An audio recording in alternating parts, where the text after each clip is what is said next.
The Crash Bandicoot mobile game has been released for public testing. I got to play it for a bit and I thought I'd give my thoughts, so let's talk about it. Whoa!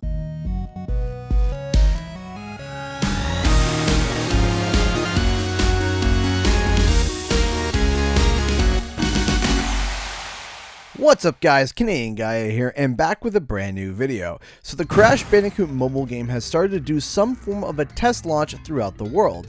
A few places have it, a lot don't. Luckily, I was lucky enough to be able to get my hands on this little game and was able to play it, record it, and, do what I do. Now, I will be releasing an analysis video soon where I go over all the little Easter eggs and details and other eye-catching things that I found.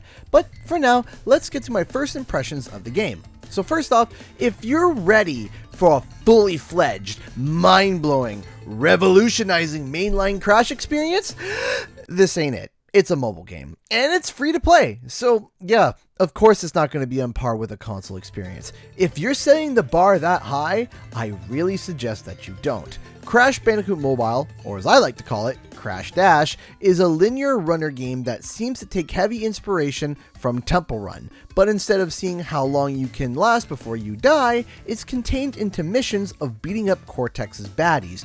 You run through the level, avoiding terrain, rolling rocks, and enemies, while collecting Wumpa Fruit.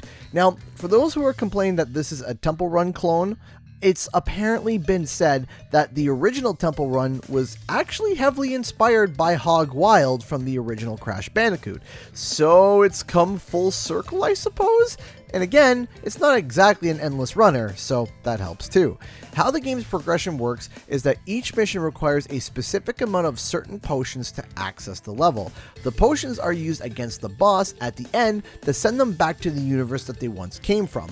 You craft these potions by going to the lab and brewing them. Now, they take time to make, so you can speed it up with crystals, which of course is going to be the microtransaction option, or you can wait, but you can go on what's called a collection run while the potions are brewing, where it becomes more like Temple Run and becomes an endless runner that you can end whenever you like, but requires nothing to start and is completely free. You collect materials for crafting the potions on these runs. When you're done, you look for the home exit and take it. So if you're setting up for a big boss fight, instead of just waiting for the potions to be made, you can actually go on a collection run, collect a bunch of materials, go back, collect the newly brewed potions, start your next batch of potions for the next fight, and while they brew, go start the mission. It allows you to keep playing the game and not sit around and wait for things to refill, like lives or whatnot.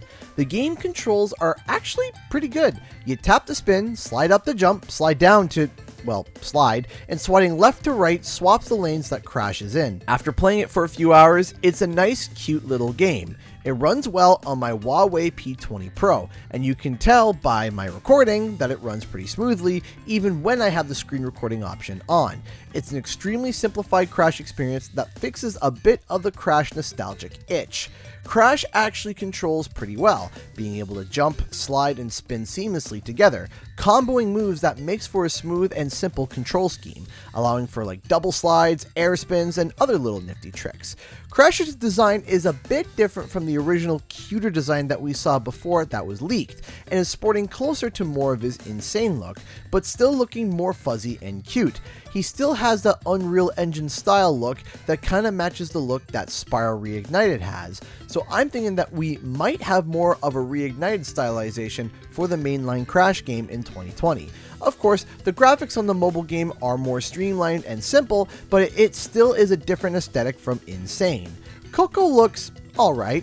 I do miss the splash of color that the flower in her hair gave her, and her mouth is looking a little bit weird, but after some adjusting, I'm sure she will look great. Next up, we got Dingo. Oh, what? What is that? What? The script says this is Dingodile. That's not Dingodile. That's Elf. That's legit Elf. No. Please, King, you've been doing a good job so far. Please fix Dingodile's design. Now, a quick little sidetrack. If you think this is how Dingo's going to look in the mainline 2020 game, don't worry, because according to this leak, Dingodile's concept is very different from the mutated vulture over there. So I don't think that this is the new 2020 design. So Other than the dingo pile of crap, the game looks and feels good so far.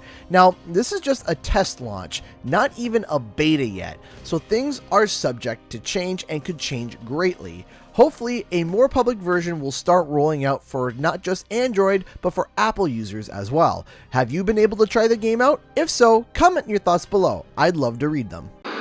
A huge thank you to all those who support the channel through Patreon and being a sponsor on the channel. If you'd like to help it out, check out the links in the description below, where you can buy some CGE merch or become a Patreon. Also, don't forget to like and subscribe for more gaming and nostalgic content. Thank you so much everyone, and I'll see you guys in the next video.